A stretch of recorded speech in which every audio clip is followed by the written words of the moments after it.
Press के अभी सभी साथियों का मैं बहुत धन्यवाद देना चाहता हूँ, बहुत बधाई देता हूँ। आज मथुरा में, वृंदावन में समाजवादी पार्टी का प्रतिष्ठित समाप्त हुआ है और इधर लगातार उत्तर प्रदेश में समाजवादी पार्टी ने और हमारी पार्टी के वरिष्ठ नेताओं ने, सभी कार्यकर्ता जो बूथ स्तर के हैं, वो लगातार समाजवादी पार्टी को मजबूत बनाने के लिए समय समय पे उन्हें बहस करना पड़ता है। और जिस तरीके से भारतीय जनता पार्टी अपने परसेप्शन के चुनाव में और जो एक झूठा माहौल बना देते हैं, उससे लड़ने के लिए समाजवादी पार्टी ने ये फैसला लिया था कि विधानसभा स्तर के, बूथ स्तर के जो समाजवादी पार्टी के कार्यकर्ता हैं, उन्हें प्रशिक्षण दिया जाएगा, उन्हें आज की राजनीतिक परिस्थितियों के बारे में जानकारी दी जाएगी, जो देश की अर्थव्यवस्था है, जिस हालत में अर्थव्यवस्था पहुंच गई है, उसके बारे में समझाया जाएगा। देश के सामने किस तरीके से भारतीय जनता पार्टी ने संकट पैदा किया है और अभी तक भारतीय जनता पार्टी के जितने भी फैसले हुए हैं, उन फैसलों ने न केवल उत्तर प्रदेश बल्कि देश को पीछे किया है, अर्थव्यवस्था को चौपट किया है। जहां जनता ने इतना भरोसा किया भारतीय जनता पार्टी के कार्यक्रमों पर, वहीं नोटबंदी से लेकर के जीएसटी, उसके बाद वैश्विक महामारी का जो दौर आया और जो सरकार ने गलत तरीके से लॉकडाउन किया है, उससे पूरी अर्थव्यवस्था भारत की चौपट हो गई है। अर्थव्यवस्था लगातार नीचे जा रही है। सरकार के पास अर्थव्यवस्था को ठीक करने के लिए कोई रास्ता नहीं है और फिर ऊपर से जो महंगाई की जा रही है, इस महंगाई के कारण जो गरीबों पर, मध्यम वर्ग पर, किसान पर, छात्र, नौजवान, युवाओं पर जो असर पड़ रहा है, उसकी कल्पना नहीं की जा सकती। अब अर्थव्यवस्था डूबेगी, आगे नहीं निकल पाएगी। जहां ये भारतीय जनता पार्टी के दावा करते हैं कि हम दुनिया में विश्व गुरु बन जाएंगे, मैं उन्हीं से जानना चाहता हूं, दुनिया का कौन सा देश होगा जो अपने किसानों को इस तरीके से अपमानित करेगा? दुनिया का हमें एक देश बता दीजिए जो अपने अन्नदाताओं को आतंकवादी कहता हो। दुनिया की जो सबसे बड़ी अर्थव्यवस्था है, जो फौज के मामले में भी सबसे ताकतवर है, अमेरिका जैसा देश भी अपने किसानों की मदद करता है।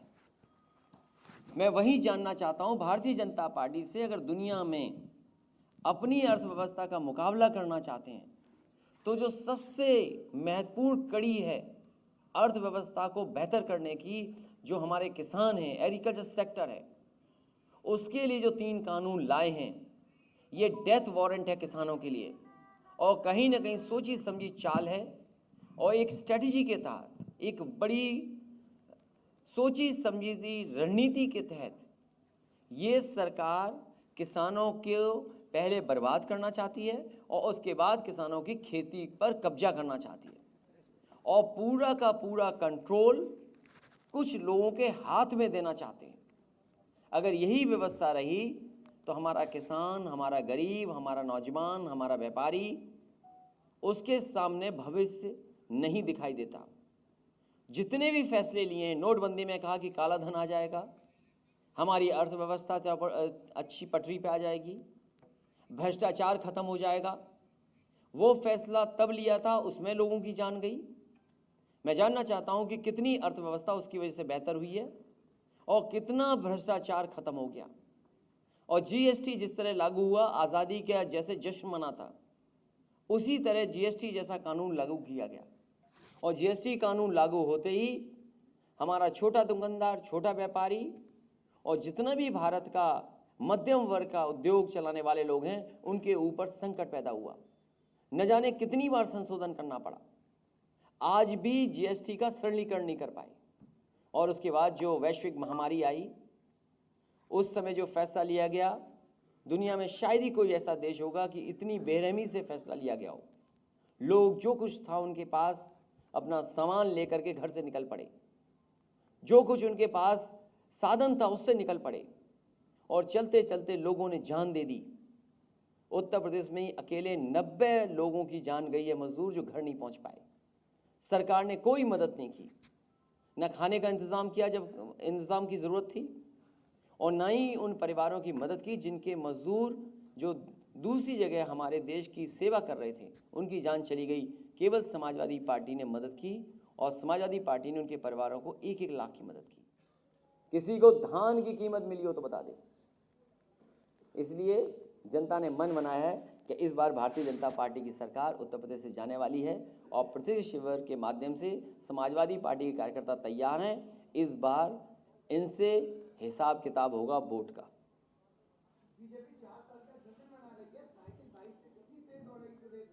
भारतीय जनता पार्टी अगर सुई की नोक का भी काम कर देगी तो जश्न ही मनाएगी, क्योंकि उनका विजन केवल टेलीविजन है।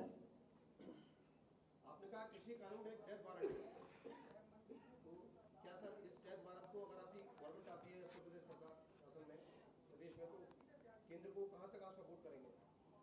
केंद्र को इन फैसलों को लेकर के समाजवादी पार्टी खिलाफ है, इन बिलों के खिलाफ है, और समाजवादी पार्टी के लोकसभा में, राज्यसभा में, विधानसभा में, विधान परिषद में सभी हमारे सदस्यों ने इन बिलों के खिलाफ अपनी बात रखी है। और समाजवादी पार्टी ने इंफ्रास्ट्रक्चर बनाया था, और अगर आपने लोकसभा और राज्यसभा का भाषण सुना होगा, याद कीजिए बीजेपी ने क्या कहा था कि एमएसपी है, एमएसपी है, एमएसपी रहेगी। वो भी प्रधानमंत्री जी ने कहा। मैंने पूछा कि बताओ कहाँ एमएसपी मिल रही है, और मथुरा में हमें बताओ कितने लोगों को धान की एमएसपी मिल गई है। 18 से ऊपर रुपए कीमत तय है।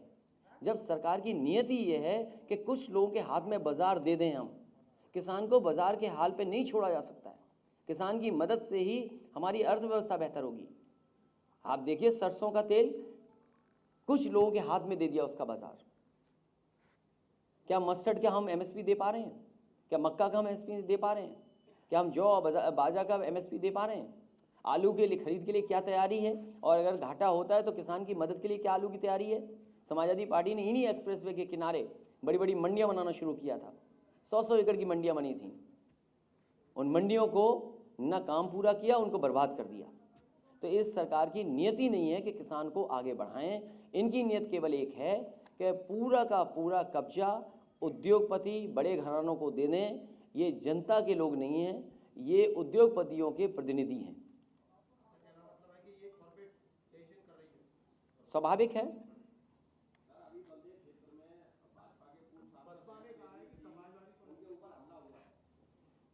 अब जनता के सवालों को वादा करके गए हैं अगर आप, और जनता के उन सवालों पे खरे नहीं उतरे हैं, तो जनता आपसे सवाल करेगी।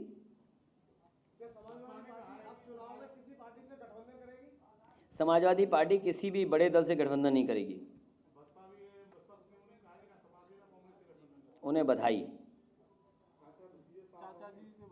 समाजवादी पार्टी, उनका भी एक छोटा दल है, उनका भी दल है, उनके साथ रास्ता खुला है। लगातार तेल की कीमतें बढ़ती जा रही हैं। अगर आपकी सरकार प्रदेश में आती है तो क्या तेल की कीमतों में कटौती की जाएगी? मैं चाहूँगा जल्दी बनवा दो सरकार, और पहला फैसला वही होगा जो आप कहोगे। जल्दी बनवाओ। लेकिन आजम खान साहब के ऊपर झूठे मुकदमे हैं, और उन पर मुकदमे बकरी के, जानवर के, लाइब्रेरी के और ज़मीनों के। और आप पत्रकार साथी हो, यहाँ के मथुरा के हो, आप बताओ किस पे ज़मीन का मुकदमा लगवाना है? और आपसे बेहतर नहीं जानता होगा कोई ज़मीनों को मामला, और आप सच भी जानते हो, लेकिन कुछ मजबूरियों से आप नहीं बोल पा रहे हैं। केवल उन्हीं पर नहीं, जितने झूठे मुकदमे अगर पत्रकारों पे भी लगे होंगे उनके भी वापस ले लेंगे। लेकिन पत्रकार साथियों अभी बता दो आप पे लगे कि नहीं लगे? आपकी सरकार ने मथुरा के एक दिवंगत पत्रकार को 20 लाख रुपए की मदद की थी। मैं पत्रकार साथियों आपका धन्यवाद इसलिए देता हूं कि समाजवादी सरकार ने अपनी बिल्कुल नीयत साफ रखिए। अगर किसी के साथ कोई संकट या परेशानी आई तो समाजवादी पार्टी ने सरकार के खजाने से मदद की।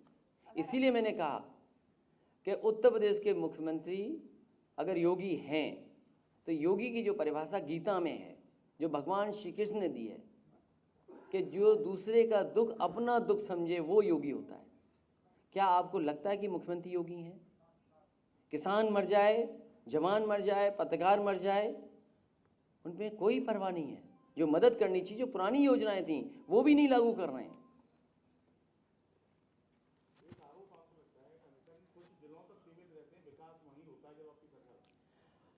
साइकिल ट्रैक आपके यहाँ बना मथुरा में? गोवर्धन का बाईपास किसने बनाया? गोवर्धन की परिक्रमा का पूरा मार्ग किसने सुंदरीकरण किया? एलईडी लाइट्स लगाई। यहीं पर मुझे याद है जब मैं अक्षय पात्रा के मंदिर से निकला था तो मैंने बदबू सूंघी थी, यहाँ पर बदबू थी। इस्कॉन टेम्पल में गया तो मैंने देखा बदबू है। तो जब मैंने अधिकारियों से पूछा, उस समय के जो डीएम और कमिश्नर थे जो हमारे साथ थे, मैंने कहा अगली बार अगर मैं आऊँ तो यहाँ ये नहीं दिखना चाहिए, ना इस तरह की वो बात होनी चाहिए। याद कीजिए वो नाला बना, सब बंद होकर के सफाई हुई। ये तो मथुरा है। और मैं तो आपसे कहूँगा कि यहाँ के जो विकास कार्य हैं आप उनकी सूची बना लो और भारतीय जनता पार्टी हमें बताए कि उन्होंने कौन सा बड़ा काम किया उसके मुकाबले। अगर 4 लेनिंग हुई है मथुरा वृंदावन में, गोवर्धन में, बरसाना में, फ्लाईओवर्स बने, आरओबीज बने, तो वो हमें बताएं कि कितने 4 लेन उन्होंने बनाए हैं। और उन्होंने केवल एक काम किया है कि जो 4 लेन का हेड था जिसके माध्यम से 4 लेनिंग होती थी, वो हेड ही खत्म कर दिया, उसमें पैसे ही नहीं देते हैं। और सबसे बड़ी बात है एक्सप्रेस वे से वृंदावन का सीधा रास्ता अगर किसी ने जोड़ा है तो समाजवादियों ने जोड़ा है। न कितने लाखों लोगों को उससे लाभ पहुंचा है।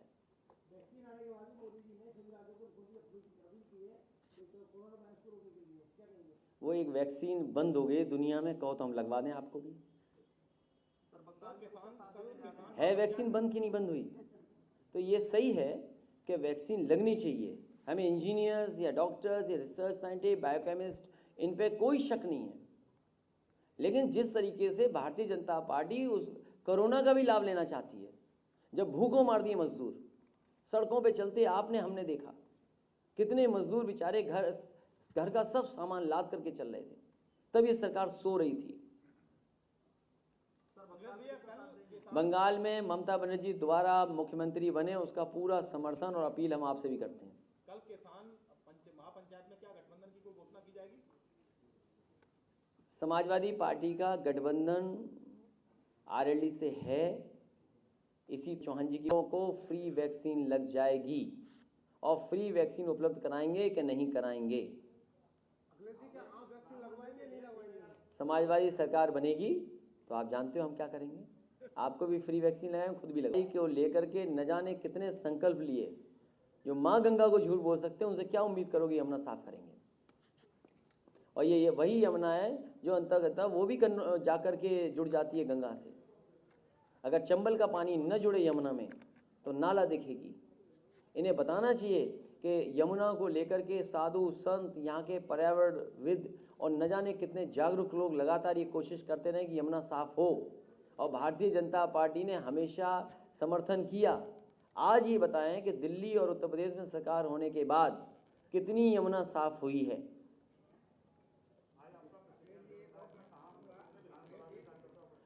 अलीगढ़, हाथरस और मथुरा के सभी विधानसभाओं के कार्यकर्ता थे और बूथ स्तर के कार्यकर्ता थे। अभी तक उत्तर प्रदेश में 140 विधानसभाओं के लगभग प्रतिनिधि शिविर हो चुके हैं। उसको बढ़ावा देना चाहिए। हमारे देश की खूबसूरती यही है कि सभी धर्म मिलकर के और सभी जातियां मिलकर के एक रहते हैं।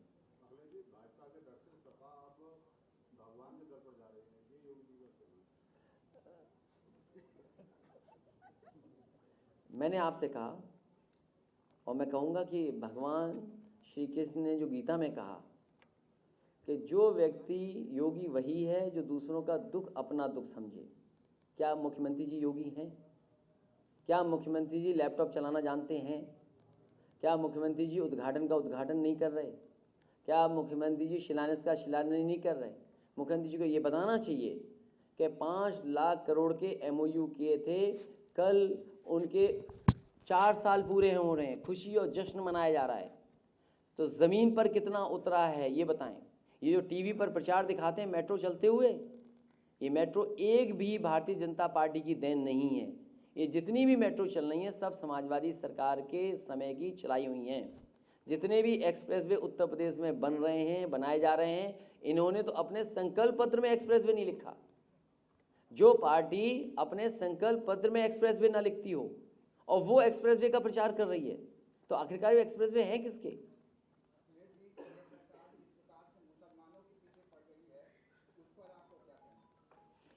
जैसे हमने तो पढ़ाया ला से लैपटॉप, हमारे मुख्यमंत्री जी पढ़ा रहे हैं ला से लाठी, यही फर्क है। अभी एक संत की कुटिया तोड़ दी गई और उसकी बेटी के साथ भी हादसा हुआ, उसका उत्तर प्रदेश में सबसे ज़्यादा महिलाएं असुरक्षित हैं। इतनी गंभीर और इतने निंदनीय काम जो हो रहे हैं सरकार देख रही है। हाथरस जैसी घटना न केवल प्रदेश और देश बल्कि दुनिया को हिला दिया, ऐसी घटना हुई और उसके बावजूद भी सरकार महिलाओं की सुरक्षा को लेकर के अभी भी ठोस कदम नहीं उठा पा रही। जो अच्छे अधिकारी हैं, ईमानदार अधिकारी हैं, उन्हें मौका नहीं दे रही सरकार काम करने के लिए। लाल टोपी इसलिए चर्चा में है क्योंकि लाल जो रंग है वो इमोशंस का है। अगर आप खुश होंगे तो आपका चेहरा लाल हो जाएगा, आप गुस्से में होंगे तो आपके कान लाल हो जाएंगे। और मैं तो ये कहूँगा कि जिस तरीके से मुख्यमंत्री जी ने कहा कि 2.5 साल के बच्चे से ये जाना जा सकता है कि लाल टोपी वाले कैसे लगते हैं, हम तो कहेंगे एक लाल टोपी वाला और एक मुख्यमंत्री जी, दोनों की तस्वीर सामने रख दो, 2.5 साल के सामने के बच्चे, वो बता देंगे कौन क्या है।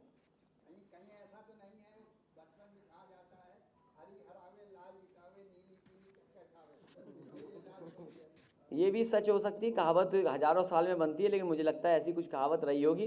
लेकिन ये जो बीजेपी वाले जो चिढ़ रहे हैं, इन्होंने बचपन में कभी लाल मिर्च गलती से खा ली होगी, इसलिए लाल रंग से बहुत चिढ़ रहे हैं।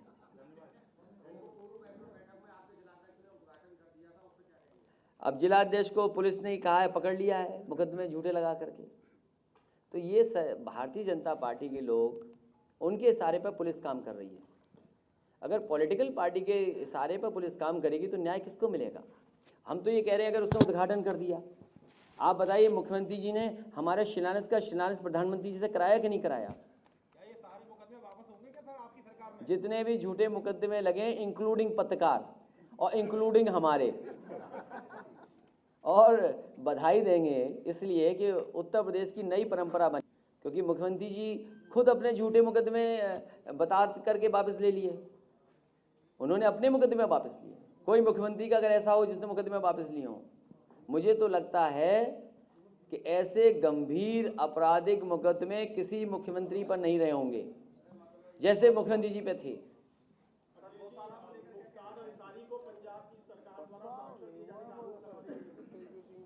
बात से बुलडोजर के होते हैं, वो पत्थर ना फेंका करें। 12 साल बाद फिर ऐसा कुंभ लगेगा क्या? मैंने सुना है कि बहुत ज़मीनें कब्जा हो रही हैं मथुरा वृंदावन में भी। अगर आप मुझे उसमें मदद कर दें तो बहुत बड़ी मदद होगी। सर, अगर सरकार आती है तो 12 साल बाद फिर आप पूरा हमें कागज़ दे दीजिए, बड़ी मदद होगी। चलिए, पत्रकार साथियों का बहुत बहुत धन्यवाद। बहुत बहुत धन्यवाद सभी सम्मानित पत्रकार साथियों का।